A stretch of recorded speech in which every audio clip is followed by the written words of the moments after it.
Namo Buddhaya, selamat petang. Cahaya kehidupan hadir lagi di ruang keluarga Anda. Harapan saya cahaya kehidupan mampu memberi cahaya, memberi sinar, memberikan penerangan di dalam kehidupan Anda. Karena memang kehidupan kita kadang-kadang juga terkena mendung, kadang-kadang juga ada kegelapan, kadang-kadang juga kita pernah tenggelam di dalam sesuatu yang kita tidak suka. Di dalam kehidupan ini banyak hal-hal yang membuat kita ada suka, ada duka. Dan disinilah Dhamma TV berharap untuk bisa selalu memberikan pencerahan, memberikan cahaya dan kehidupan di dalam batin dan pikiran semua penggemar Dhamma TV.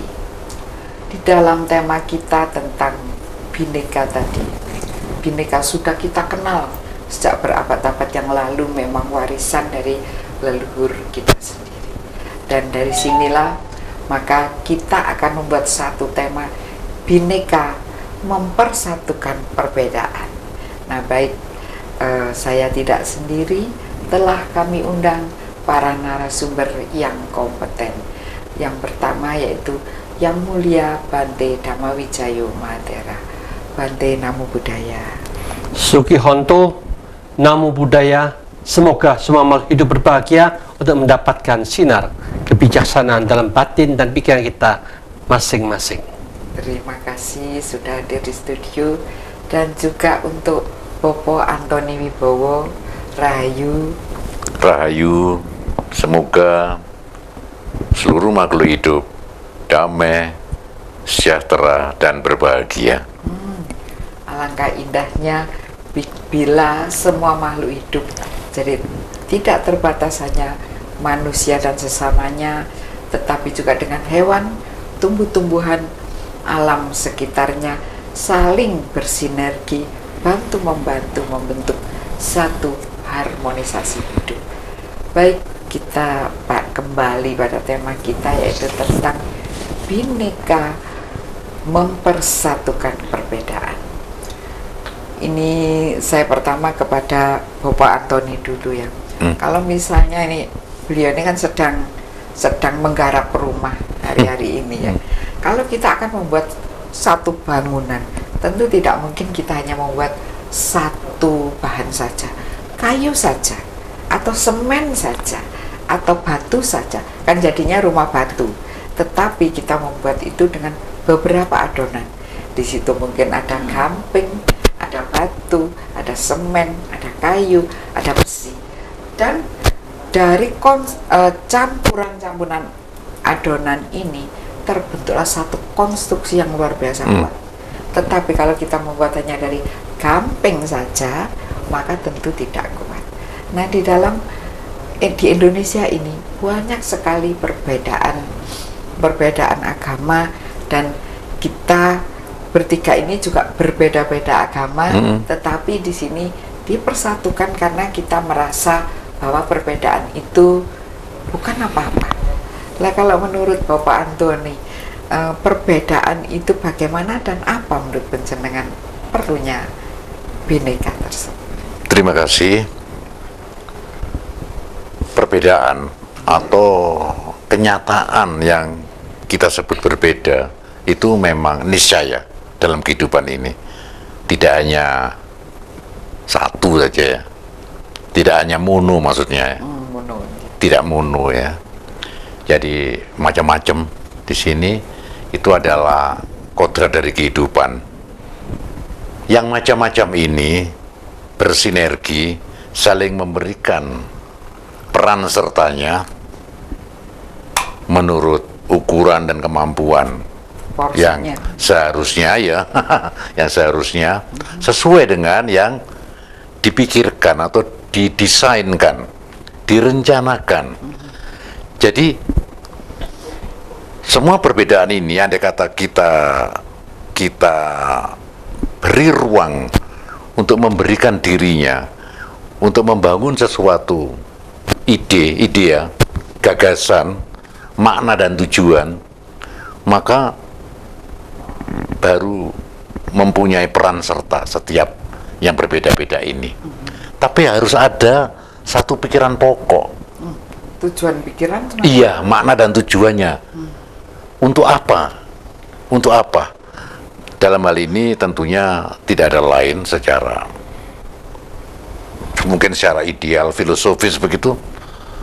Apapun yang kita gabungkan, kita partisipasikan ini, kita kontribusikan, ini tidak ada lain untuk membangun kehidupan yang lebih baik, membangun sesuatu yang lebih bermanfaat, bermakna, dan mengangkat kemartabatan kita sendiri. Misalnya kayak tadi contohnya apa itu material-material tadi itu pasir, gamping, bata dan sebagainya itu baru mempunyai makna baru ketika ada ruang yang terukur dan sebagainya, yang ada desain, ada ide, ada gagasan, maka menjadi sesuatu yang memberikan manfaat bagi kehidupan. Saya pikir semacam itu. Maka ketika orang yang harusnya itu bertanggung jawab untuk memberikan partisipasi dan kontribusinya, ketika dia memaksakan kehendaknya sendiri, maka terjadi ketidakseimbangan, disharmoni. Maka ketika terjadi disharmoni, yang terjadi adalah terjadi pelemahan, pembodohan, karena masing-masing kepingin menonjol. Padahal semuanya itu dalam satu ide, dalam satu gagasan itu ada wates ya, ada batas-batas yang mengatur. Ada porsi. Iya ya, semacam ini. Saya pikir itulah. Nah sekarang ini Bu Ani dan para pendengar, saya pikir bangunan Indonesia, martabat ini sering-sering mengalami lagi gonjang ganjing begitu, lagi ya moga-moga fondasi struktur yang dulu dibangun oleh para founding fathers ini itu memang tidak main-main kekuatannya. Kita tetap optimis, hanya memang di sana sini rontok ya, tackle-nya rontok, karenanya rontok. Mari mungkin saya ngomong dengan segala perlambangan ini, mungkin muka-muka jelas juga atau malah nggak jelas, tapi di sana sini kita rontok ya. Betul. Karena kepingin menonjolkan. Apa bukan karena adanya campuran baru? Jadi semennya bukan yang dulu lagi, batunya bukan yang dulu lagi. Saya selalu bertanya ya, atau mempertanyakan, mengapa di negeri, dalam kehidupan yang katanya paling menghormati agama, mengapa paling sering terjadi kekisruan atas nama agama? Misalnya semacam itu ya. Kalau agama sebagai salah satu elemen ditonjolkan betul tanpa ada ruang bersama untuk saling menghormati, maka yang terjadi adalah kekisruan. Dan itu yang rugi adalah kita semua, kehidupan ini semua. Misalnya semacam itu ya. Agama apa saja, begitu mulai menonjolkan dirinya, merasa lebih hebat dari yang lain, itu menjadi disharmoni, tidak lagi selaras. Gitu. Jadi malah apa saja gitu ya. Jadi saya pikir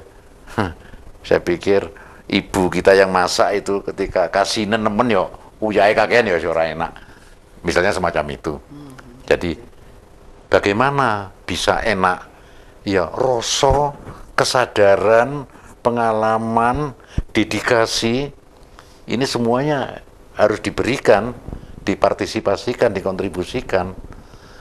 Mungkin sekarang ini rasa pangrosone anak bangsa ini mungkin rotok error ya, rotok error.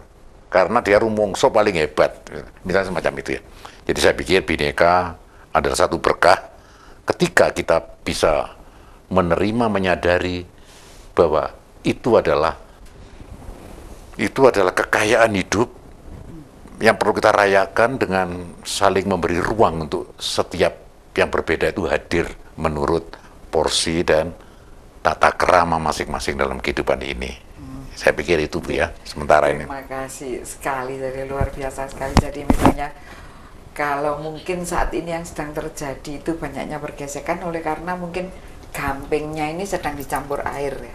Jadi karena gamping campur air maka terjadi apa gelombang-gelombang, ledakan-ledakan. Tapi nantinya kalau sudah mereda maka akan ada gamping yang baik, bahkan ada enjetnya Ada juga enjet, yang ada juga enjet. Ya, baik ya. dan luar biasa. Ya. Jadi sesuatu memang butuh penggodokan, butuh perbedaan ini disamaratakan, ditenangkan, diadakan supaya mengerti. Sedangkan di dalam Buddhis pun juga ada ajaran-ajaran manakala Bante misalnya seseorang itu tidak bisa menerima agama lain, tidak bisa menerima milik orang lain, sehingga andai kata dia tuh sebuah gamping, dia minta porsinya paling banyak dipasang di tiang, tidak sesuai dengan hal yang lainnya, sehingga akan membuat bangunan tadi juga rapuh. Kita tahan dahulu Bante, jawaban dari Bante bagaimana bila ada seseorang yang mengatakan aku lebih baik. Tetap di Dhamma TV. Baik, kita masih di Cahaya Kehidupan. Pada segmen ini Bante tadi akan menjawab, pertanyaannya adalah bagaimana bila ada seseorang yang merasa bahwa ini bahanku ini lebih bagus dari bahan yang lain. Kenapa mereka tidak mau memakai bahanku saja untuk membangun suatu negara atau suatu bangunan? Punyaku ini lebih kuat Bante. Padahal kita tadi sudah berkata bahwa campuran dari berbagai elemen atau material tadi akan membangun sesuatu pilar yang kuat. Bagaimana bila ada salah satu bahan tadi merasa paling kuat dan paling dibutuhkan? Itu sangat-sangat simpel, begini aja. Karena Sang Buddha katakan kita ini sesungguhnya adalah komputer yang sedang berjalan. Maka itu program apapun yang dari luar, marilah kita dengan penuh keberanian masukkan dulu, lalu analisa, teliti. Kalau ini dipakai yang dia katakan itu, apakah itu cocok? Apakah itu benar? Apa itu bisa membuat kita lebih damai, lebih bahagia? Seandainya sebagai contohnya, mengapa di Timur Tengah itu kok sering perang terus? Kita pelajarin. Oh ternyata mereka itu masing-masing sekte itu ini salah, sana salah, ini situ, sana saling menyalahkan.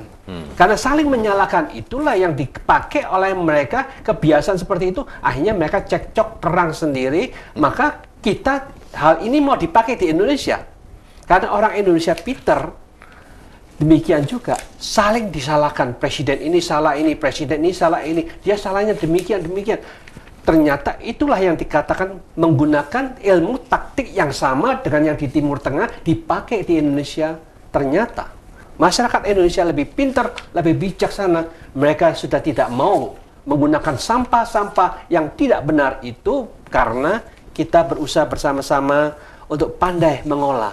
Apapun yang masuk melalui telinga kita, kita saring dulu. Kalau itu tidak benar, tidak bermanfaat, tidak ada faedahnya, tidak usah kita masukkan. Walaupun kita katakan, ini agamaku yang terbaik, ini benar, kalau kamu ikutin ini, masuk surga. Ternyata membuat menjelekkan sini, memfitnah sana, itu sudah tahu, itu sangat-sangat busuk. Sampah yang tidak ada gunanya, jadi kita dengan sadar, tidak usah dipakai lah. Kalau mereka mengatakan itu baik, berguna, kita tidak peduli. Kalau seperti di Tiongkok, di sana mengatakan, kita ini pejabat-pejabat itu bagian kucing. Ada tikus kuning atau tikus putih, tikus hitam. Wah, yang penting tidak apa-apa, tangkap saja itu, masukkan Indonesia supaya Indonesia tambah makmur, tambah bahagia. Tidak usah dia dari suku mana, bangsa mana, kekayaan apa, bangsa agamanya apa, itu tidak dibutuhkan. Kucing yang pandai itu menangkap tikus-tikus yang putih oke, yang hitam oke, yang kuning oke. Jadi dengan demikian itulah untuk mensejahterakan. Jangan pilih-pilih karena kita tahu terlalu banyak memilih-milih, menyekat-nyekat, akhirnya Indonesia tidak maju karena ketidakpandaian mereka pemimpin-pemimpin yang mengolah negara kita. Jadi tidak perlu untuk membeda-bedakan suku. Tidak perlu lagi. Karena zaman sekarang bukan zaman yang ortodok lagi. Kita harus berani memodernisasi cara berpikir. Bagaimana memajukan semuanya, semua bidang. Baik ekonomi, baik kesejahteraan rakyat, maupun baik pola berpikir kita. Sehingga itulah yang kita pakai sebagai pedoman untuk mana yang lebih bisa memajukan, itu yang kita pakai. Mana yang membuat kita hancur lebur, perang terus, rusak, buang semuanya. Ganti programnya. Itu selesai. Sederhana saja ya Bante. Ya, simpel aja lah. Simpel aja. Saya jadi ingat kata-kata orang Jawa, urip aja digawe angel. Yang muda-muda aja tuh kita sudah cukup bingung. Sudah datang tiap hari. Nah, kalau menurut Bapak Antoni bagaimana tentang apa yang diaturkan Romo Bante tadi? Iya. Secara saya berpikir itu prinsip ya. Prinsip. Dengan contoh tadi itu, janganlah kita ributkan warnanya bulunya kucing ya. Yang kita butuhkan kucing yang bisa nangkap tikus. Misalnya semacam dia. Biar kucing kuning, putih atau lorek, nggak masalah. Masih kucing, menurut saya kucing yang paling baik, paling memenuhi aturan saya. Iya toh, hukum-hukum saya. Tapi kalau nggak bisa nangkap tikus, buat apa? Misalnya semacam itu ya. Nah, pertimbangan boleh, tapi jangan pernah meninggalkan prinsip. Saya setuju, prinsip itu begini, yang saya sebut prinsip itu. Kita itu kan selalu dalam memilih itu ada 3 tingkat ya. Mana yang sering kita anggap penting, mana kita anggap perlu, sampai lupa mana yang utama ya. Jadi kadang-kadang banyak orang, warna bulu ini penting, nah, gitu. Punya ini perlu ini. Tapi kalau prinsip keutamaannya, gitu. Bahwa dia harus bisa nangkap kucing. Saya misalnya, saya sergap ke gereja itu penting, perlu. Saya punya buku-buku, iya toh. Tapi apakah saya laku? Sebagai seorang Katolik. Sebagai seorang Katolik misalnya ya, betul-betul siap untuk peduli misalnya pelayanan. Ini persoalan-persoalan. Saya setuju Bante tadi itu. Siapapun manusia itu, apapun kucing itu, siapapun kucing itu, sebetulnya ada prinsip-prinsip dasar yang harus tetap kita percayai berlaku untuk semua manusia yang berbeda-beda, yaitu pengertian, kesadaran, cara berpikir, cara bernalar yang sehat.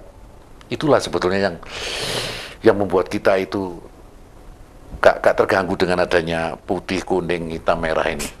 Cara kita memberi makna, cara kita memperlakukan, cara kita menata langkah kita, melihat satu perspektif tujuan hidup. Sebetulnya itu, saya setuju.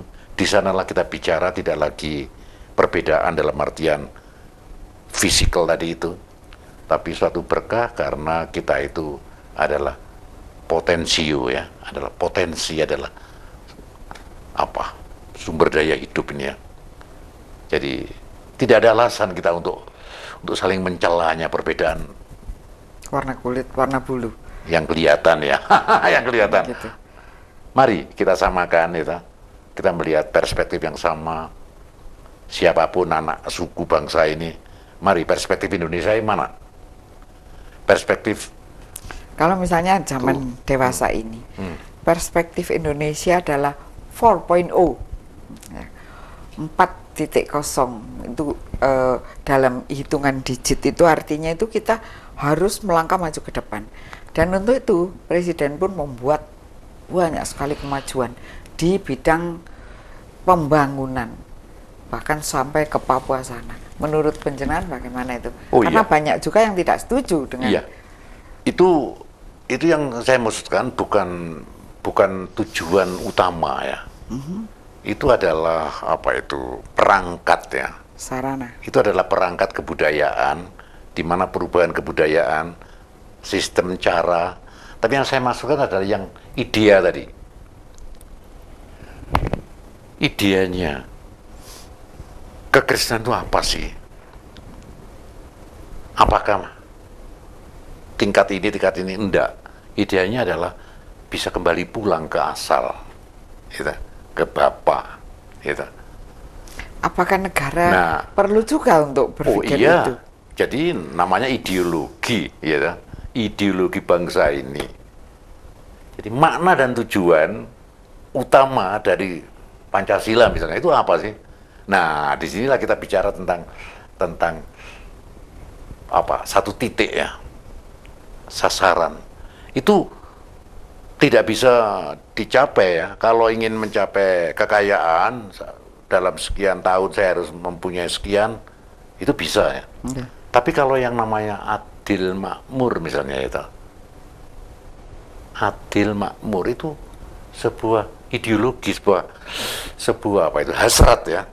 Jadi siapapun kita, dimanapun kita, itu apakah saya memang sudah melaksanakan panggilan untuk melayarkan keadilan pada hidup saya, pada hidup sesama saya. Apakah saya ikut memakmurkan? Jangan-jangan saya Lebih serakah. ngambil ya. Misalnya semacam itu ya. Jadi ide semacam itulah yang mengubah mindset kita. Yang tadinya itu mindset sempit dan sebagainya. Sekarang kita melihat Lebih keluar, untuk orang luar. untuk kemanusiaan namanya. Siapapun manusia itu, bukan kuning, merah, putih. Siapapun manusia itu. Ini saya kira mempersatukannya di sana ya. Kita mengubah pemikiran ini. Iya, terima kasih. Ini pembicaraan ini menarik ya, karena menyangkut serakah. Ya tadi Menyangkut? ya, serakah. Jadi kalau semua ini all about me, hanya karena saya, tentu ada yang disebut serakah. Padahal kalau menurut Bante, serakah dan beberapa Bante, kandidatnya ini serakah dan beberapa teman-temannya ini tidak diperbolehkan. Sebenarnya apa Bante? Efek langsung pada kalau ini sebuah negara. Ya otomatis kita kan sudah dikatakan bahwa kita ini sesungguhnya adalah komputer yang berjalan. Jadi kita tahu kalau programnya itu adalah program yang dimasukkan bisa menimbulkan virus-virus keserakahan, virus-virus kebencian, maka dari keserakahan dan kebencian ini adalah penyakit yang paling dahsyat, kanker yang paling berbahaya. Mengapa sekarang Indonesia ini saat ini sedang diobok-obok? Karena itu ada mereka yang sudah punya virus yang lama itu disimpan di luar negeri sampai berapa puluh ribu triliun. Nah ini mau dikejar. Nah itu mudah-mudahan kita sadar, marilah kita mendukung Indonesia, presiden kita untuk membereskan yang tidak beres yang lama, supaya kita dapat tambah kaya, tambah makmur. Jadi kita mendukung dengan sepenuh hati, karena itu memang itulah karena keserakan mereka menyebabkan dia mengacaukan kita. Iya, Bante. Ini menarik sekali ini ya. Bante masih bicara dua loh ya, serakah dan kebencian ini. Nanti kita bahas lebih lanjut lagi, apakah ada serakah dan kebencian di negara kita? Tetap di Dhamma TV. Keluarga Dhamma TV, Bante tadi sudah mengatakan bahwa karena ada serakah dan kebencian di negara kita ini. Loh, ini luar biasa loh. Bante menyoroti di negara kita ini ada serakah dan kebencian. Tapi adakah teman yang lain dari serakah dan kebencian ini? Karena kita kok bisanya diserakain, ya kan ya? Kok bisanya kita dibenci, jadi benci membenci?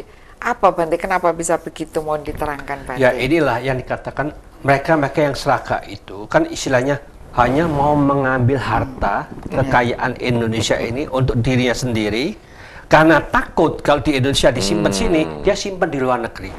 Takut. Jadi untuk mengamankan hartanya itu, tetapi sekarang secara dunia ini kan bisa dilacak semuanya, akhirnya ketahuan.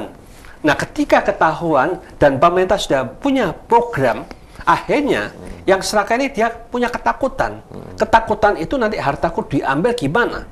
Jadi itulah yang dia tidak senang dengan sistem yang mau seperti itu. Dia jengkel, mangkel, benci. Bagaimana yang penuh kebencian ini kan takut hartanya diambil, timbullah kebencian untuk mencari cara menghancurkan. Maka dari itu, kita masyarakat yang di Indonesia ini sekarang jangan dibodohin lagi. Kita harus aware, sadar, tahu, oh tiknya seperti itu. Jadi kita tidak mendukung yang serakah ini. Untuk kita membenci kelompok sini, kelompok sana, untuk membuat kacau Indonesia, itu tidak tepat. Karena kita, bangsa Indonesia, harus sadar, eling lan waspodo di dalam diri kita sendiri, bahwa mereka itu ingin menghancurkan Indonesia karena dengan cara begini, sedangkan ada pimpinan yang mau mesejahterakan rakyat. Mengapa kita tidak mendukung mereka? Ayolah kita bersama-sama dukung, redahkan semua, suasana damai, jangan membuat masalah kepada siapapun juga. Betul. Sehingga Indonesia akan lebih maju dan lebih damai bagi kita bersama, sehingga kesejahteraan yang diharapkan akan terwujud. Bila mana uang 7.000 triliun masuk ke Indonesia, Indonesia semua hutang akan terbayarkan. Di sini lain katakan kita merdeka, bebas dari hutang karena masyarakat mendukung semuanya, kompak. Ayo, kalau bisa presidennya 10 kali presiden Putaran. lagi. Jadi 10 tahun lagi jadilah presiden. Iya. Iya. Bagaimana Bapak Antoni, beliau Oh, iya. Bante mengatakan karena kita ini dibodohin. Lah pembodohan ini kalau menurut penjenengan bagaimana? Saya senang ini tadi sampai pada menyebut apa kata-kata Serakah. kunci dari analisa kita ini ya. Iya. Saya nambahi aja atau ya, bukan nambahi sebenarnya. Menggarisbawahi. Iya.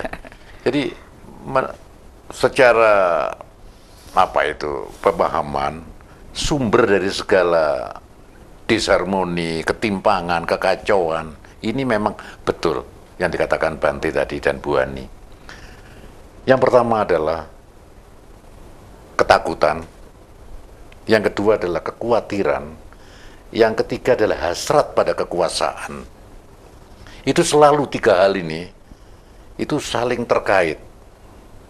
Semuanya itu menjadi awal lahirnya yang namanya keserakahan tadi itu. Takut tidak dikenal, wah, malah serakah dengan segala apa iklannya, mengiklankan diri, itu khawatir gak keduman, mumpung kan gitu ya.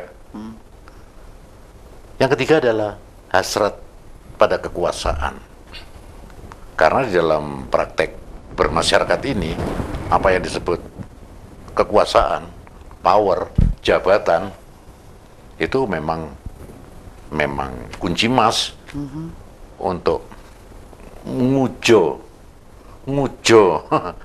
karep tadi, karep sih nggak bener tadi ya. Nah, semuanya itu perlu. Setiap orang mempunyai ketiga hal ini. Saya juga punya ketakutan. Bante juga, saya yakin.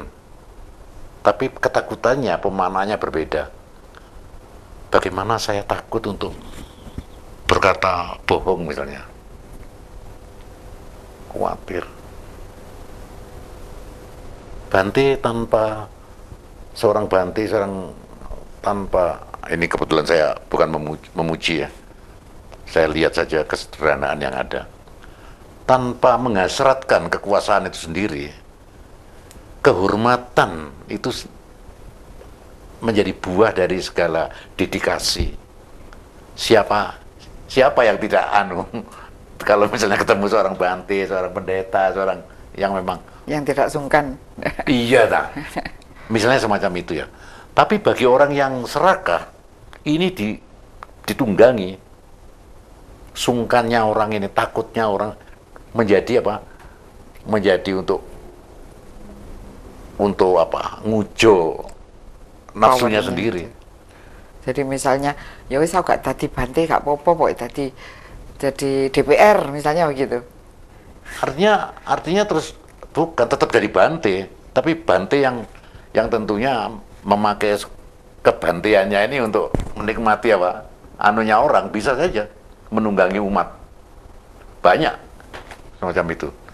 Hal-hal semacam ini kan penting karena sekali lagi pembodohan terjadi ketika kebenaran itu sendiri menjadi sulit dibedakan dari ketidakbenaran karena dibungkus, penyampainya dibungkus oleh kata-kata yang begitu hebat, agamis, ilmiah, misalnya semacam itu, ketok ilmiah, ketok agamis, tapi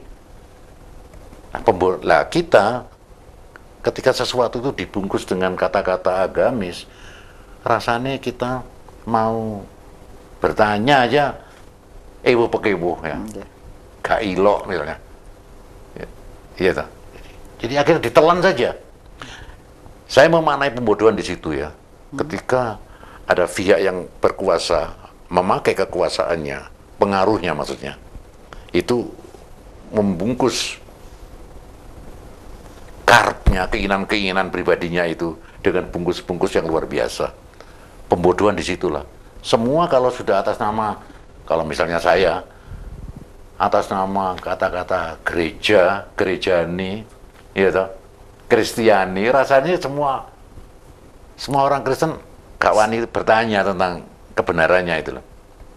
Wedi dosa, wedi kualat. Misalnya semacam itu ya. Jadi oke lah, mari saya setuju dengan Bante tadi. Segala sesuatu yang datang, yang hadir, mari kita pilah dan pilih. Kita saring, kita endapkan, kita redakan. Akhirnya biar nampak mana yang bermakna, mana yang tidak. Ini sekali lagi perlu bangsa ini untuk meredakan dirinya, nafsunya, ketakutannya, kekhawatirannya, dan hasrat kekuasaannya. Untuk mulai membaca lagi. Untuk mulai menyegarkan kembali tujuan, makna dan tujuan saya sebagai bangsa Indonesia yang beragama A, B, C ini. Saya pikir itu ya anunya yang perlu kita lakukan. Jadi Bapak Antoni ini menyoroti ketika seseorang mengatakan ini atas nama gereja, maka tak seorang pun yang akan berani bertanya karena sudah berbicara atas nama agama. Banyak sekali hal-hal dikemas dengan hal itu sehingga kadang menjadi pembodohan publik. Ini banyak sekali loh. Saya kira bukan hanya masalah pembodohan dengan bungkus agama, banyak sekali. Apalagi di zaman Orde Baru dulu, ketika sang penguasa mengatakan ini tidak boleh, waduh ini adalah sakral, gak ilok untuk semacam itu dipertanyakan lagi, gak ilok loh ya, gak ilok itu ujung-ujungnya kualat. Nah ini luar biasa sekali. Nah sekarang saya bertanya pada Yang Mulia Bante tentang hal yang dibungkus agama tadi. Apakah agama Buddha boleh Bante mengatakan ini atas nama Siddhartha? Sudah nggak boleh ditanya, jangan tanya, apalagi membantah. Sebetulnya kalau kita perhatikan, Sang Buddha tidak pernah bicara seperti itu, malah Sang Buddha menekankan walaupun mereka bicara ini atas nama Sang Buddha yang bicara, tetapi kita sebagai umat yang bijaksana ditekankan jangan percaya, tetapi dengarkan baik-baik. Kalau itu kita terima, betul ini. Kalau aku jalankan kok rasanya adem, ayem, aku lebih bahagia. Berarti kata-kata itu benar. Tetapi kalau aku kok mencurigakan ya, kok rasanya tidak pas ya. Kok ada saya suruh melakukan sesuatu yang negatif ini ya. Nah, dengan cara seperti ini berarti itu ajaran bukan Sang Buddha punya. Selama itu bisa mendatangkan kedamaian, mendatangkan manfaat secara pribadi dan membawa kedamaian dan manfaat bagi pihak yang lain, berarti itu betul ajaran yang tepat. Jadi kalau itu mengajak kita, ayo bunuh, rampok karena dia bukan agamaku, masuk surga. Nah ini kita katakan itu mafia agama. Jangan percaya seperti itu lagi. Gitu Bante ya? Iya harus Jadi itu. ajaran Sang Buddha boleh ditanya. Sang Buddha, mohon maaf saya mau tanya itu boleh Bante? Boleh. Jadi mereka mau menanyakan ke ragu-raguan apapun, silakan. Jadi siapapun para biku yang sudah ceramah, ada sesuatu yang diragukan, tanyakan. Oh, Bante saya tadi kok rasanya enggak begitu paham yang masalah ini, coba diterangkan lagi.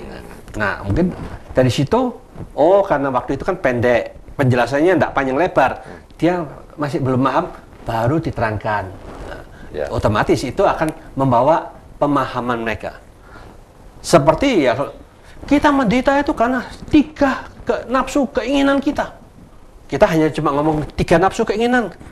Kan kebanyakan umum tidak ngerti apa itu 3 nafsu keinginan ya. Tuh. Lalu ditanyakan, apa itu Bante 3 nafsu keinginan? Itu kama wacara bumi, bawana bumi, Arupa. ya istilahnya keserakahan dengan nafsu keinginan, keserakahan dan ingin mendapatkan, keserakahan ini menolak. Nah, itu 3 faktor penyebabnya. Serakah itu tadi. Ya. Waduh, serakah aja ada 3 loh macamnya. Oh iya, grit, bener Ada itu. gridnya ya Bante ya. Wah, menarik sekali. Kita tetap di Dhamma TV agar Anda selalu damai di hati. Kita sambung tentang hal ini di segmen berikutnya. Baik keluarga Dhamma TV, kita lanjutkan bincang-bincang kita bahwa tadi ada banyak kebencian dan keserakahan. Tetapi kadang-kadang kita itu tidak tahu bahwa kita sedang membenci atau sedang serakah karena ada ego yang besar yang mengatakan bahwa saya harus punya ini, saya harus punya itu, saya akan banyak kebencian yang saya sebar-sebarkan di medsos maupun di panggung maupun di mana-mana. Banyak hoax yang saya sebar-sebarkan dengan satu tujuan untuk membenci orang lain. Sehingga di sini ketika kita melihat kadang-kadang kita tidak tahu, loh ini sebenarnya terjadi atau tidak kan begitu ya. Ini terjadi atau tidak. Tetapi kadang kita telan begitu saja. Padahal kalau menurut ajaran Sang Buddha itu kita ini katanya harus melihat dulu apa itu Bante? Ehipasiko, ya itu mau diterangkan Bante tentang ehipasiko. Ya, marilah kita bersama-sama untuk memahami bahwa banyak faktor kebencian, keserakahan. Bagaimana itu keserakahan bisa muncul dan bagaimana kebencian itu bisa muncul? Kita tahu bahwa kebencian itu adalah keserakahan itu bisa muncul karena siapa saja merasa cocok, senang, mau mendapatkan apa yang kita inginkan, itu akan menimbulkan keserakahan kita. Demikian juga ketika kita tidak mendapatkan apa yang kita inginkan, merasa itu tidak cocok, tidak pas dengan kita inginkan, kita merasa tidak suka atau benci. Kita ingin menolak semua itu, jangan masuk dalam diri kita. Maka dengan demikian, inilah yang dikatakan pertentangan yang terus, satunya mau masuk, satunya ingin menolak. Ketika kita mendapatkan keinginan-keinginan yang kita inginkan itu, disinilah yang dikatakan keserakahan itu makin lama akan makin berkembang. Tetapi kita sudah mendapatkan sekian hidup, sudah untuk dapat ini, dapat itu, sudahkah kita merasa damai dan bahagia? Ternyata di situ kita harus belajar, belum mendatangkan kedamaian, belum mendatangkan kebahagiaan, tapi merasa masih belum puas dengan keinginan kita. Disinilah yang dikata, kita harus tahu ada sesuatu yang kurang di dalam diri kita sesungguhnya, bukan karena keserakahannya, bukan karena kebencian kita, tetapi bagaimana kita mengatur supaya kita santoti para mangdhamma, bisa merasa puas, gembira setiap saat, karena itu merupakan kekayaan batin yang sesungguh-sungguhnya. Siapapun juga yang selalu puas dan bersyukur setiap saat, dia tidak pernah menderita, orang inilah sesungguhnya sudah mampu mengolah hal-hal yang positif di dalam dirinya sendiri, sehingga dia akan mendapatkan kebahagiaan. Tetapi kita juga paham suasana Indonesia saat ini, banyak hal-hal yang negatif yang muncul itu. Mereka yang menebarkan berita-berita bohong semua, kita sebagai orang yang bijaksana tahu mengapa sebabnya. Sebab ada kelompok yang serakah ini, karena dia takut hartanya hilang, dia menebarkan berita-berita yang jelek kepada kita, supaya untuk mereka itu membantu, mendukung orang-orang yang takut itu, supaya hartanya yang tersimpan di luar negeri itu tidak sampai diambil oleh pemerintah. Tetapi kalau kita tetap biarkan seperti ini, kita tidak akan maju-maju.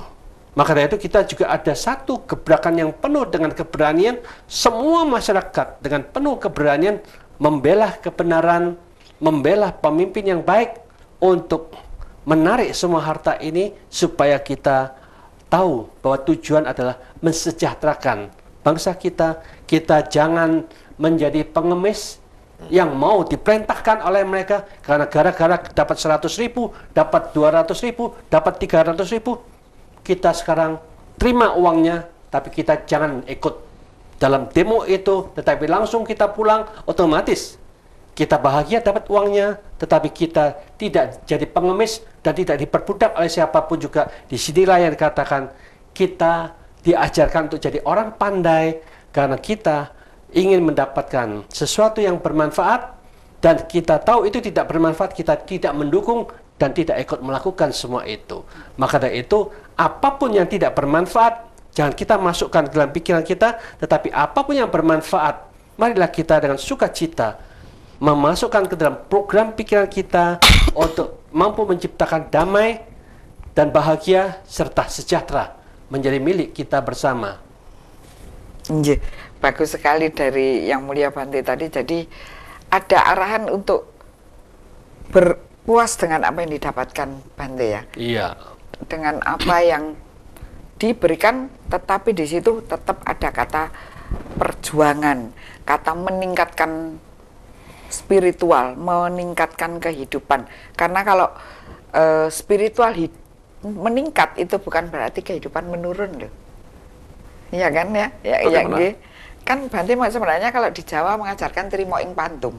Orang trimo ing pandum itu bukan berarti ya sudah, kalau rumah saya sudah bocor saya tidak akan ngapa-ngapain, bukan itu sebenarnya. Monggo trimo ing pandum bagaimana kalau bagi orang Jawa? Romanto. Saya memang tidak hanya agak, tapi memang berbeda. Pengertian teks nrimo ing pandum tadi itu dengan guyonannya yang umum ya. Nggih, umum ya. Iya. Anu apa? Yo jadi tidak punya apa-apa, jadi kere bisa gitu. Yang padahal kita tahu yang umum itu belum tentu benar. Ngamuk, demo itu wis umum, tapi belum tentu benar ya. Jadi sekali lagi kita harus nrimo ing pandum ini dalam konteks kejawaan Jawa itu bukan itu yang dimaksud. Bukan, salah. Ya, salah ya. Pandum itu yang sudah kodrat ya. Profesional. Kodrat artinya aku ini menungso. Saya tidak bisa meminta jadi apa-apa. Saya tidak diturunkan jadi manusia. Ini pandum. Pandum anugerah. Pandum itu kalau dari sisi rohani, ya spiritual. Ya, itu anugerah. Anugerah itu bahasa Indonesia itu cuma pemberian yang datangnya dari atas ke bawah. Ya. Anugerah itu dari yang lebih tinggi ke itu anugerah, kata anugerah. Anugerah bahasa Jawa ya. Pandum demikian juga. Jadi bukan pemberian pandum itu dalam artian ya wis kayak 5.000. Bayaran sak menit sanus. Gak belajar. Kata ya apa maneh? Nilainya cuma dapat 6, itu pandum bukan. Bukan itu. Anda yang tidak berusaha, tidak cerdas itu menggunakan anugerah hidup Anda. Yaitu namanya perangkat pikiran, usaha, semangat tadi itu Bante, ya, semangat dan sebagainya. Bisa mengetahui makna dan tujuan. Hanya makhluk manusia yang diberi pandum keutamaan seperti itu. Hewan pandumnya beda. Hanya makhluk manusia yang diberi pandum. Kita tidak bisa itu. Anthony Bo lahir dan kulit coklat gini, hidung pesek misalnya. Ya, kenapa saya mesti protes? Tidak seperti bintang film, tidak ya. Kenapa? Ya sudah. Tapi saya mempunyai pandum yang lain yang yaitu pandum kemanusiaan, pandum berpikir, pandum ya tadi. Itu yang pandum. Nah, salah satu yang saya mengerti dengan kata kebodohan, Bu. Ya. Ya. Kebodohan itu adalah tidak ada hubungannya dengan ijazah akademik ya. Tidak kebodohan ada. Dalam artian saya. Manusia bodoh itu tidak ada hubungannya dengan sarjana atau tidak ya. Manusia yang bodoh itu adalah manusia yang tidak mengerti bahwa dia manusia, yang pertama. Mempunyai pandum tadi itu. Mempunyai pikiran, mempunyai kendali, mempunyai kebebasan dan sebagainya. Ya, itu orang bodoh. Bodoh yang berikutnya adalah dia sudah tahu sesuatu itu salah, tapi tetap saja dilakoni. Misalnya ngambil yang bukan haknya itu ya. Itu gak bener, kata hatinya pandum kemanusiaannya itu yang berupa nurani itu mengatakan gak bener loh itu, bukan punyamu itu, tapi tak langgar aja, saya bodoh. Maka menurut orang-orang apa itu para cerdik cendekia, kebodohan itu simbolnya adalah gelap, kegelapan.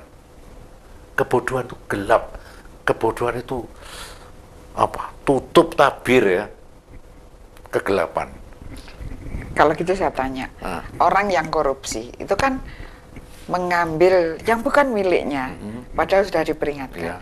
Nah itu kebodohannya ada di mana? Ya justru itu kebodohannya, dia itu ditutup kegelapan bahwa tindakan itu sendiri salah secara nurani. Kedua, dia pasti tahu, lek ketemon, ya, lek ketahuan, resikonya itu mesti penjara misalnya. Dia sudah tahu. Dan biasanya mereka bukan orang yang tidak berpendidikan. Yes, itulah saya katakan tadi, orang bodoh itu sama sekali tidak ada hubungannya dengan ijazahnya, ya. Tapi dengan cara berpikirnya, penalarannya, pangrosonya, kesadarannya, itu yang tertutup oleh yang namanya karep, keinginan. Nah, mengendalikan karep, mendak karep itu, terus menolak itu. Yang terakhir Bu Eni dan Bante, saya ingin sedikit menanukan dari apa yang harus kita waspadai dengan kehidupan yang menawarkan segala hal ini sendiri. Kalau di Injil itu mengatakan yang perlu diwaspadai itu adalah yang keluar ya, bukan yang masuk. Misalnya saya melihat bunga, melihat wanita cantik, melihat itu masuk ya, masuk. Saya mendengar, saya tidak bisa menolak. Tapi saya harus bisa menguasai diri saya untuk saya bisa mewaspadai apa yang harus keluar menjadi ungkapan diri saya terhadap apa yang masuk tadi itu. Luar saya kira biasa. itu ya. Jadi ketika melihat bunga atau wanita cantik, hati-hatilah berpikir, hati-hatilah berbicara, hatilah berperilaku. Yes. Tetap di Dhamma TV kita ungkap, kita tanyakan pada Yang Mulia Bante pada segmen berikutnya, tetap di Dhamma TV. Baik, menarik sekali pembicaraan kita dengan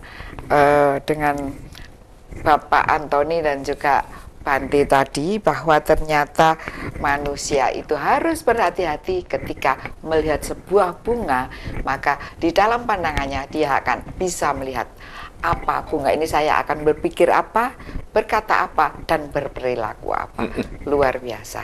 Nah, tentang kebodohan batin, apakah kebodohan batin ini juga menyerang negara kita, Bante, rakyat? Sebetulnya kebodohan ini bisa-bisa dikatakan menyerang kita semua. Semua makhluk masih memiliki kebodohan. Kalau kita tidak bodoh, itu berarti kita tahu. Ada faktor inilah yang kita penting dalam belajar agama Buddha. Sang Buddha hanya menekankan, apakah Anda tahu atau Anda tidak tahu. Kalau kita masih tidak tahu, berarti kita masih bodoh. Kalau kita tidak tahu bagaimana itu penderitaan, bagaimana kita tahu penyebabnya apa kita menderita? Bagaimana kita tahu jalan untuk keluarnya, untuk membebaskan kita dari penderitaan? Maka dari itulah yang dikatakan kebodohan siapapun juga. Kalau kita semua masih menderita, masih bingung, masih takut, masih kacau, masih frustasi, masih stres, berarti kita sama-sama masih punya kebodohan di dalam mengolah cara berpikir kita, sehingga kita masih menderita seperti itu. Maka disinilah yang dikatakan, bagaimana kita tahu, memiliki teknik, memiliki pengetahuan, memiliki kebijaksanaan untuk memahami. Kita untuk memisahkan bodoh ini yang seperti ini. Lalu sebabnya penderitaan kita ini ya toh. Lalu kalau kita mampu mencabut sebab-sebab dari semua penderitaan kita, masalah kita, di situ padamnya semua penderitaan. Nah, yang penting sekarang bagaimana jalan untuk mencapai kedamaiannya mutlak. Nah, inilah yang dikatakan jalan ini yang harus dijalankan oleh semua orang sehingga kedamaian diharapkan itu bukan cuma diomongkan, sudah dilakonin sehingga kita damai secara pribadi, bisa mengajak orang lain damai. Kalau kita jadi guru agama, awake dhewe guru damai, masih bingung, masih stres, masih kacau. Ngomong agamaku ini indah damai loh. Berarti dia membohong diri sendiri. Wong awake dhewe gurung damai kok ngajak kita semuanya damai masuk surga kok. Sudahlah, jangan mimpi sama orang-orang seperti itu. Jadi kita harus tahu, lihatlah kalau dia belum damai, belum betul cara bicaranya, tingkah lakunya belum betul, dia tidak pantas jadi guru kita. Kita tegaskan, aku tidak mau berguru sama kamu. Itulah, jangan berguru, tak bayar ya 100.000 kalau datang. Kita jadi pengemis, jadi datang ke sana malah cuma dapat duit, seolah-olah itu sangat memalukan. Maka dari itu dengan demikian kita harus tegas bahwa kita jangan membodohi diri kita sendiri dan tidak bisa dibodohin oleh guru kita yang ternyata dia juga masih bodoh, saya juga bodoh. Maka kita bersama-sama belajar supaya tidak bodoh gimana sehingga kita lebih damai dan lebih bahagia. Itulah kita ambil sebagai pedoman kita bersama. Jadi begitu ya Bante. Jadi pokoknya sebenarnya kita ini sudah tahu. Tadi Bapak tadi juga mengatakan ketika akan melakukan korupsi, ketika akan melakukan hal buruk sebenarnya sudah tahu Bante. Apa betul nih Bante? Nah, tapi biarpun saya sarjana, kalau saya mau korupsi tak lakoni yuk. Jadi berarti biarpun saya sarjana, tetapi rupanya peningkatan batin spiritual saya tidak baik. Untuk menaikkan spiritual Bante, oke lah saya seorang koruptor, saya seorang yang sering mengambil uang negara, padahal saya ini sarjana yang pangkat saya di belakang itu berjejer-jejer, sarjana bermacam-macam. Bagaimana Bante? Nomor satu apa yang saya lakukan Bante? Nah, ini yang jadi masalah mengapa korupsi itu terjadi di Indonesia begitu meluas. Karena komputer kita programnya yang salah yang masuk. Karena dia percaya, aku melakukan ini, aku tahu ini salah. Tapi engkau ada caranya. 1 bulan penuh begini, dosa kok hilang. Jadi dia tidak takut. 11 bulan aku berbuat dosa, 1 bulan aku bersih dosa, habis diampunin semua dosa kita. Ada yang lain lagi. Aku sekarang berbuat dosa Senin sampai Sabtu, Minggu minta ampun. Diampunin, ditanggung jawab. Dia yang menang. Jadi inilah ajaran yang seperti ini mengajarkan tidak bertanggung jawab. Kita jujur bahwa tidak ada hukum yang bisa menghapus dosa-dosa kita. Dengan cara seperti ini kita lebih hati-hati, masyarakat lebih hati-hati, agamawan juga lebih hati-hati. Dunia akan bebas dari korupsi, dari kejahatan. Demikian juga, kalau mereka sudah korupsi 1M, dendanya harus 1000 kali lipat. Dia harus membayar ke negara 1 triliun baru dibebaskan. Hukuman tetap dijalankan, ya toh? Nah, dengan cara seperti ini, atau seperti di Tiongkok, lebih dari sekian ratus juta dor. Jadi biar mereka itu kapok kalau tidak ada hukum yang jelas. Karena siapa yang membuat? Di sini kekeliruannya dibuat oleh MPR, DPR. Seharusnya dibuat oleh yang profesional yang tidak ada hubungan dengan DPR, MPR. Wah, hukumnya yang keras gitu otomatis. Ini akan menyebabkan kebersihan karena yang membuat itu tidak ada hubungan dengan mereka. Kenyataan yang korupsi ya para DPR, MPR itulah. Sehingga otomatis tidak pernah ada hukum yang berat dari para koruptornya. Jadi ini ada kleromologi di dalam pembuatan hukum-hukum itu. Jadi itu perlu dirubah juga. Jadi ternyata terlalu lemah ya seperti itu. Apa ya? Mindset Bante ya. Jadi input untuk mindset bangsa ini terlalu lemah sehingga gampang kalau kita orang Jawa itu bicara gampang karena begitu gampangnya bila saya seorang koruptor nanti kan belum tertangkap, saya lebih takut bui, lebih takut penjara daripada neraka, Bante. Ya betul. Ya kan? Sesungguhnya Ya. saya bicara begitu. Saya tidak takut bui, Benar. saya tidak takut neraka. Tetapi saya tidak takut neraka. Saya lebih takut bui. Nah, Ya. di sini akhirnya, lah kalau kamu masuk neraka, bagaimana? Itu gampang. Saya akan pergi ke Taman Lumbini, Bante. Saya melakukan ritual di sana 1 bulan. Nah, saya pulang diampuni. Kalau Bante berkenan, Bante memberi ampun, diampuni. Enak kan ya? Dosa lagi Bante, karena sudah diampuni, sudah ke Taman Lumbini. Ya, melakukan lagi Bante. Akhirnya dosa bertumpuk-tumpuk, tidak akan berhenti bila tidak masuk penjara. Jadi hari-hari ini penjara lebih menakutkan dari neraka. Wah, ini topik yang baik ya. Penjara lebih menakutkan dari neraka. Padahal semua orang berkata, aduh, jangan sampai engkau masuk neraka, jangan sampai engkau menjadi inti neraka. Nah, begitu. Romo Antoni bagaimana? Iya, saya sebetulnya berpikir lurus-lurus saja begini maksudnya. Kesalahan itu adalah suatu laku, hasil suatu laku, keputusan maksudnya, keputusan laku. Maka yang namanya pertobatan,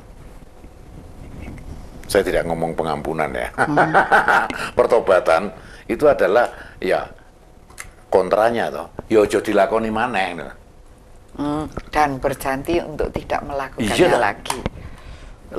Lurus saja semacam itu. Karena pengampunan itu bukan wewenang manusia. Benar. Kalau saya percaya wewenang Tuhan. Saya cuma mempunyai kewajiban untuk tidak ngelakoni lagi.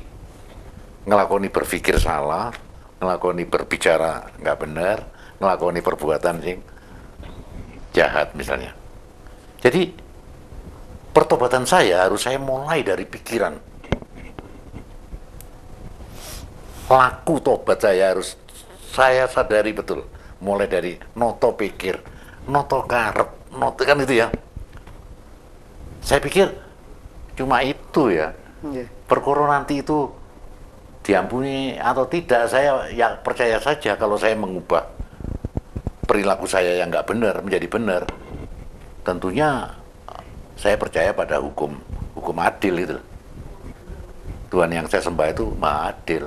Lek salah ya salah, gak iso itu. Tapi lek bener ya bener gitu. Jadi menungso ilok salah gitu loh, mesti kesandung gitu. Wong punya kelemahan. Gitu. Tapi tetap pintu tobat itu tetap terbuka tergantung dari kesadaran kemanusiaan yang melakoni salah tadi itu. Kalau saya bukan robot, robot kan tidak punya masalah. Error sing iya. tidak punya kesadaran ya. Iya, tidak punya ya sudah, saya bukan robot kok. Saya makhluk yang mempunyai pandum luar biasa, yaitu sadar pada makna dan tujuan paling utama dari keberadaan saya. Manusia. Ya, Nah, saya ini kalau manusia. kita umpamakan seperti tobat itu bagus juga seperti air. Air, lalu kita ini sudah berbuat salah, 1 sendok garam masukkan, otomatis rasa airnya asin, otomatis semua siapa yang minum nggak enak. Ya. Maka itu jangan diisi garam lagi supaya tidak tambah asin.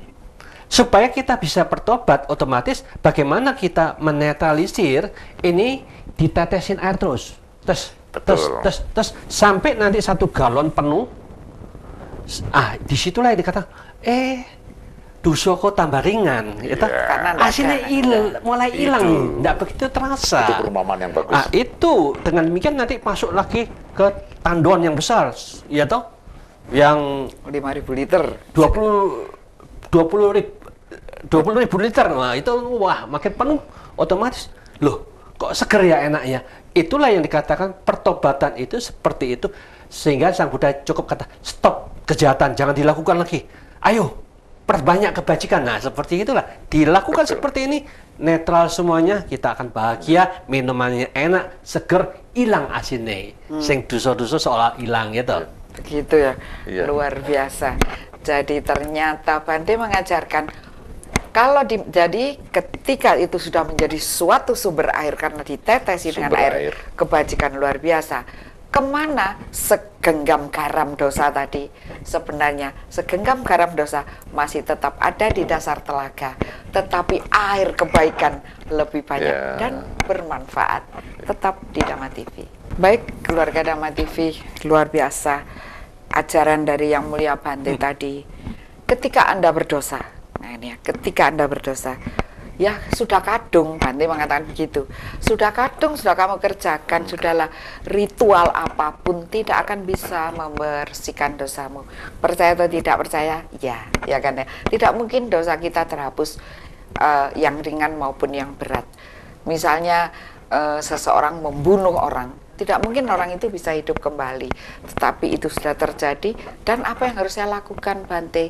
Dan mulai sekarang yang sudah terjadi, terjadilah, tetapi berjanji dalam hati untuk terus melakukan kebaikan seperti tetes-tetes air di atas segenggam garam dosa.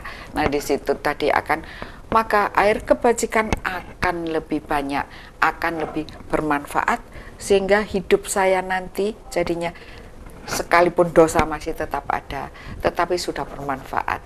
Kijang minum di situ, ular hidup di situ karena ada pohon yang hidup. Amin, Kadal hidup di situ, manusia yang cantik-cantik juga mengambil air di situ. Semua mengambil air di situ. Nah, itu lebih bermanfaat dari memang saya sudah berdosa membunuh satu orang, tetapi manfaat saya untuk berbagai makhluk dan orang lain. Ini Bante mengajarkan begitu. Jadi kalau sudah berdosa, okelah, dan berjanji tidak melakukannya lagi. Baik, kembali kepada bineka mempersatukan perbedaan. Nah, di dalam perbedaan-perbedaan itu, Bante, tentu ada pergesekan, ada tidak senang, ada ingin mengatakan agama saya ini lebih baik dan agamamu jelek sekali. Kalau menurut Pilar Asoka itu bagaimana, Bante? Ajaran itu. Ya, sesungguhnya kita paham bahwa manusia ini yang merasa beragama harus tahu juga tujuan dari agama itu bukan untuk menyombongkan agamaku yang terbaik dan merendahkan agama yang lain. Itu bukan cara yang bijaksana. Kalau kita menggunakan sistem seperti itu, seolah-olah agama kita ini berpolitik. Soalnya politik kan begitu, aku api, kamu elek, nah, gitu terus. Jadi dengan demikian inilah yang dikatakan agama yang sesungguhnya itu adalah bagaimana kita ini memahami dan mengerti bahwa sesungguhnya tiap-tiap orang itu sudah mendapatkan program masing-masing. Kalau dia programnya salah, dengan sendirinya yang diucapkan dan dilakukan mereka juga akan salah. Tetapi kalau kita punya program ini bagus, baik, ternyata tujuan agama adalah untuk membuat kita tambah lama, tambah berkualiti di dalam cara berpikir kita, dalam pola pikir kita. Kalau kita sudah punya kepandaian seperti itu, kebijaksanaan seperti itu, ketenangan seperti itu, mereka mau ngomong apapun juga otomatis kita hanya tersenyum aja.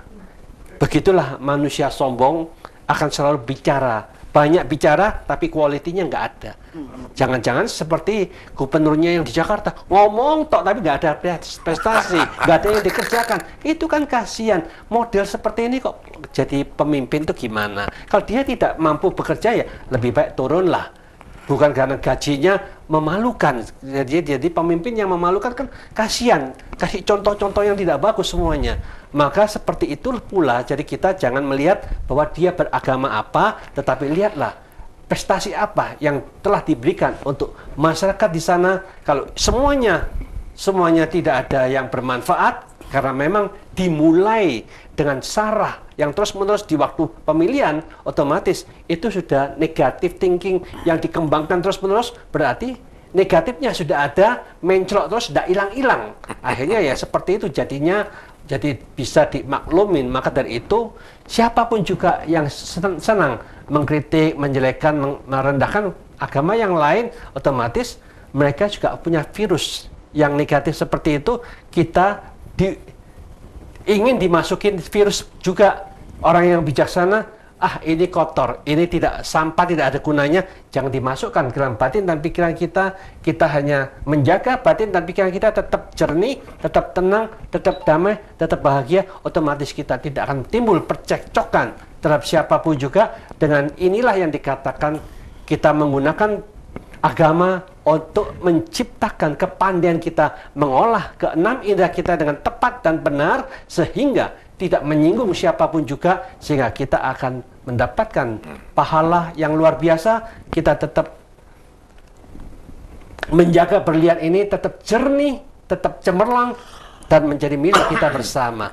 Otomatis yang cemerlang dan damai ini membuat lingkungan juga tetap tentram, tetap damai, dan tetap bahagia. Ya, luar biasa sekali. Bhinneka Tunggal Ika Tan Hono Dharma Mangruwa. Artinya adalah segala bermacam-macam perbedaan ini ada di dalam satu Bhinneka Tunggal Ika. Bermacam-macam, berbeda-beda, tetapi tetap satu jua. Tan Hono Dharma Mangruwa artinya tidak ada kebaikan yang berselisih, tidak ada kebaikan yang berlainan, yang berselisih, yang harus diumbar dengan kemarahan. Yang baik tentu tidak marah, yang baik tentu tidak berselisih. Jadi tidak ada Tan Hono Dharma, tidak ada kebaikan budi baik yang bisa berselisih paham. Jadi perbedaan-perbedaan tadi saling menguatkan dan menjadi satu ikatan Bhinneka Tunggal Ika. Monggo katur Romo Ya. Antoni. Iya. Saya jadi ingat, kebetulan saya tulis di sini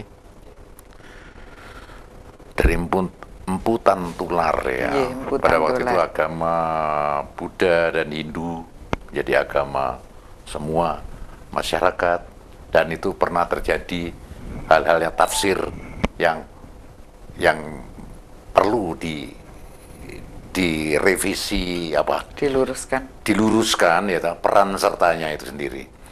Lengkapnya adalah Mangka Jinatwa Siwa Tatwa Tunggal Bhinneka Tunggal Ika Tanhana Dharma Mangruwa. Bahwa hakikat Buddha dan hakikat Siwa adalah tunggal, berbeda-beda tetapi sesungguhnya satu jua, dan memang tidak ada kebenaran Tuhan yang mendua. Tanhana Dharma Mangruwa. Mangru tinggal. Iya ya. Jadi di sini ada sistem nilai. Sistem nilai yang membuat kita ini benjang cueng ya. Apa benjang cueng itu? Apa itu? Berselisih paham. Berselisih ya. Misalnya gini ya. Mengapa orang yang KTP-nya beragama luar biasa, amalnya sebagai agamis luar biasa, tapi kok koruptor? Kok gitu? Ternyata agama tidak membuat cerah. iya, rupanya tidak mempunyai potensi atau impoten di dalam mengubah kesadaran pemeluknya. Manusianya. Saya belum mengadakan penelitian siapa yang salah. Tapi agama ternyata tidak menjadi jaminan itu mengubah. Saya cuma percaya begini, betapa setiap orang itu mudah sekali mendengarkan fatwa-fatwa kebenaran Tuhan semacam itu. Iya toh? Mudah sekali untuk mengerti ajaran-ajaran itu. Mungkin tidak hanya mendengar dan mengerti, tetapi mungkin menyimpan dalam hati. Tapi berapa banyak Yang tersimpan. yang melaksanakan? Tersimpan, Jadi mendengar dulu, kemudian mengerti yang diwartakan itu, kemudian menyimpan sebagai pengetahuan, dan itu banyak. mengamalkannya. Tapi berapa banyak yang rela mengamalkan dalam perilaku sehari-hari? Jadi persoalannya, jadi sistem nilai di sini adalah kalau Pak Antoni itu baik loh orangnya, agamis, soalnya sergap nang gereja misalnya. Kalau cuma itu ukurannya, Ya, baik. Ya, jadi ternyata cukup penjelasan dari Bapak Antoni tentang Tan Hono Dharma Mangrua. Baik Bante, kita masih punya 1 menit, mohon pencerahannya apa yang harus dilakukan rakyat bangsa ini agar tetap bersatu. Ya, mari kita bersama-sama memahami bahwa kita digerakkan oleh pikiran kita masing-masing. Kita sekarang mana yang lebih dominan? Apakah pikiran kita diliputi oleh keserakahan sebagai pemimpin kita di dalam diri kita masing-masing? Kalau keserakahan ini menonjol, ini akan merusak diri kita sendiri, merusak negara kita, jadi korupsi akan terjadi, hal-hal negatif akan terjadi di mana-mana, maka ini tidak cocok untuk kita jalankan. Dan seorang agamawan pasti tidak mau mengikuti orang-orang yang pemimpin yang penuh dengan keserakahan itu. Demikian juga, lihatlah dalam pikiran kita, apakah kita juga digerakkan oleh kebencian?